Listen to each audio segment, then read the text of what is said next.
In this video, I'm going to show you 3 ear-catching rockabilly licks that will hopefully turn some heads on your next gig. Make sure you grab the free notation, tab, and backing track at the link down below so you can follow along.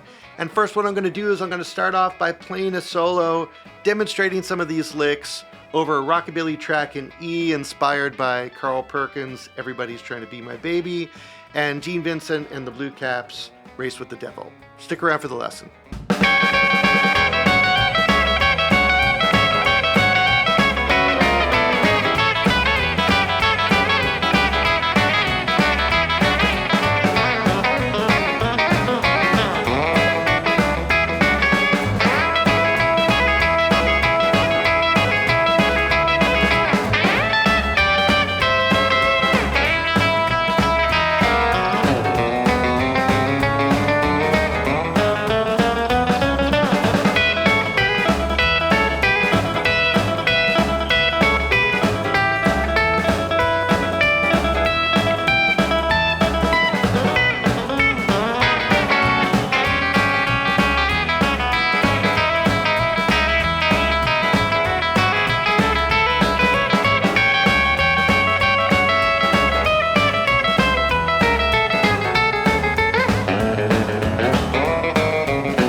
Okay, I'm going to show you 3 licks from that solo that you just heard that I think you'll dig.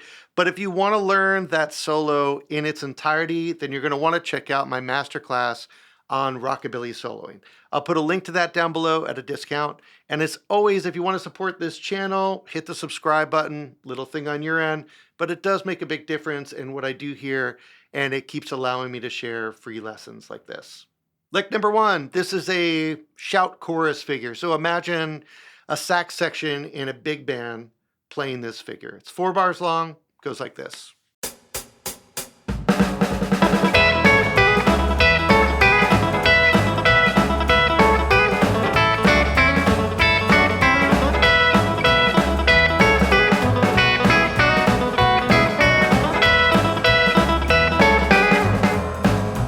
Okay, let's break this down. Remember, we're in the key of E. We're playing over a 1-4-5 progression in E.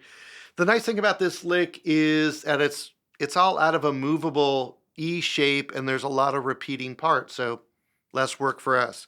So I'm starting up here on an E-shaped E chord at the 12th fret, and on beat 4, I'm going to play a triplet, starting with the root here on the D string. So 1, 2, 3. Then I'm going to come across for the 5th and root, grab those with my middle and ring. Back to that low root, hyperextend down so I get almost like an A shape, and I get the A and C sharp. So that's kind of like I'm superimposing a subdominant chord, 4 chord over your 1 chord. Back to that root again. Next double stop is flat 3 and 5, and then I'm going to hammer on to the 3. All together, 1, 2, 3. So that I'm going to repeat 2 times. And then I'm just going to play a partial of it. I'm just going to play the triplet and the first double stop twice. Then back to the original figure. All together, 1, 2, 3.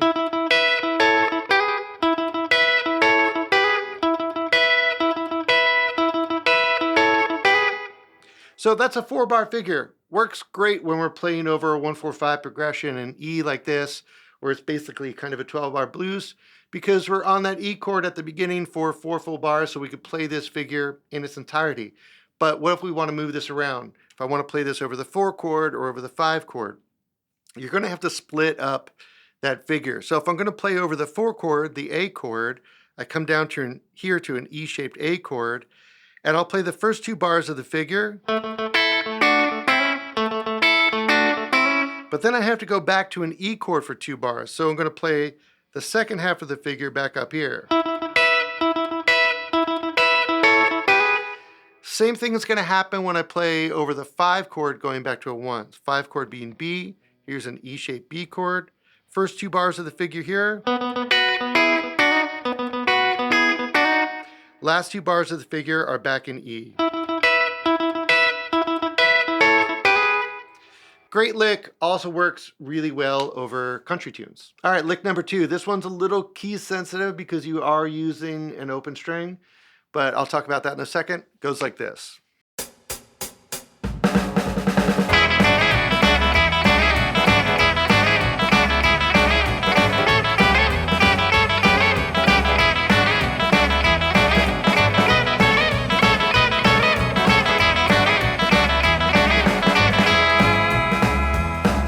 So with this lick, we're always going to be starting with a root and third double stop of the chord that we're playing over. So we're playing over this E chord. So I'm going to be playing an E and G sharp, the root and third on the B and E strings here. And then I'm going to be dropping down to get to the flat 7 and the 9. So really easy move. And we're going to use that open E string to kind of glue these things together, to kind of connect them. It's going to fill out the sound. You can kind of think of that open E string as like a little dash of Dijon mustard and a vinaigrette. Just kind of holds it all together. I think I first got this lick from a buddy of mine, Paul Pigat, who's a great Canadian rockabilly guitarist. Go check him out. So let's break this down though. So I start with that double stop. I have an open E string. That gives me time to get to this flat 7 and 9. Then I'm going to come back up here to the E and G sharp, play that again, and slide down to that flat 7 and 9. Open E string, back to the flat 7 and 9.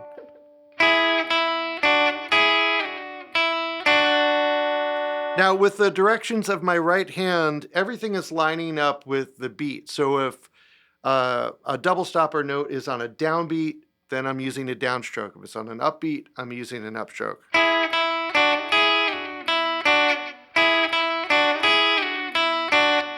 That's a 1-bar phrase, but it's movable to an extent. Again, depends on what key you're in. I can play that over the 4 chord, 4 chord being A, so I'd move this up to A and C sharp, the root and 3, and I could do the same thing here.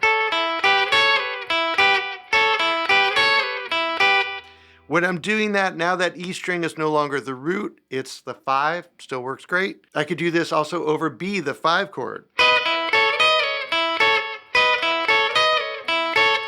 When I'm doing this over the 5 chord, normally you wouldn't want to target a 4. That E sounds like the 4 against that B chord. Normally the 4 is not a great note to target or land on, doesn't usually sound good. But in this case, it's happening really fast. It's more about the effect of it. And that E note is the tonic of the overall key we're in, so we're kind of getting away with it. It's just a 1-bar phrase, so you could use it wherever you want as a 1-bar phrase. You could group it into 2 bars, or you could play this over every single chord in the progression and make it more like a shout chorus like we did with lick number 1.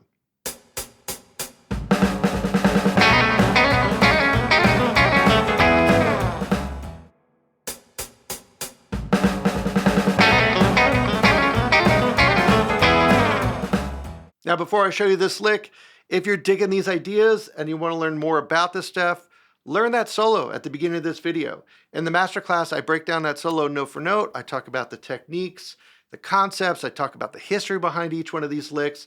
And as you could probably hear in my playing, I'm really influenced by players like Cliff Gallup, Danny Gatton, Brian Setzer, Grady Martin, Scotty Moore. Let me know some of your favorite rockabilly players. But check out that masterclass. Link is down below at a discount. All right, let's listen to lick number 3 one more time before we break it down.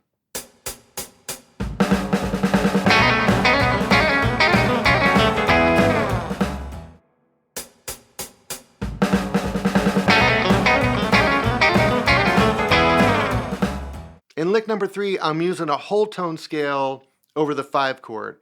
And this gives me an altered sound because if I pick a B whole tone scale to use over a B7 chord in the key of E, that scale is going to give me access to a flat 7, it's going to give me access to a flat 5 and a sharp 5. All these different notes are going to give me that kind of wacky altered sound that we're hearing on the 5 chord here.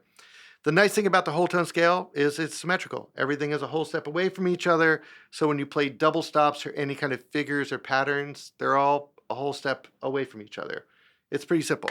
All right, so let's check this out. I'm going to be starting down here on the B and G string. And this is what I'm kind of visualizing. I'm set up here in second position. And here I have my B and D sharp, the root and third. And a whole step below it, I have the flat 7 and the 9. And that's where I'm starting. So I'm going to pluck that and I'm going to hammer on and pull off with my pinky and ring finger from that root and third. And then I'm going to come down here to the flat 5. That's pretty much my figure, and then I'm going to move that up a whole step. This time I'm getting the root, the third, hammering on, pulling off to the 9 and the flat 5, and then coming down to a sharp 5. Move it up another whole step. This time I'm getting that 9 and flat 5, hammering on, pulling off to a third and sharp 5 down to a flat 7. Getting all these great altered notes. Up one more time. So on the third, sharp 5, hammering on, pull off to the flat 5 and the flat 7 down to the root. And then to fill out the measure, I could go up another one, but I want to go down one to kind of set myself up to resolve it to E. So, and then it resolves to E. So all together.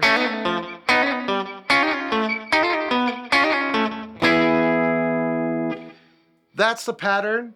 You can move this around however you want. You can come up with your own patterns, totally up to you. But wait, there's more. We could also do this when our 1 chord goes to our 4 chord, because there's a 5-to-1 progression or 5-to-1 relationship there also.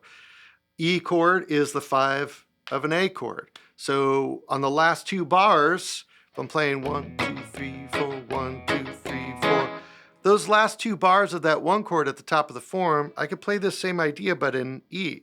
So here I am, set up with the root third, whole step below is at flat 7, 9.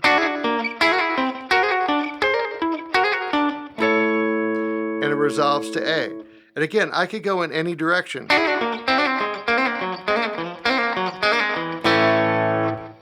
Make up your own patterns with this. It's a great sound, and anytime you're tapping in to these altered sounds over 5 chords, it's definitely going to turn some heads.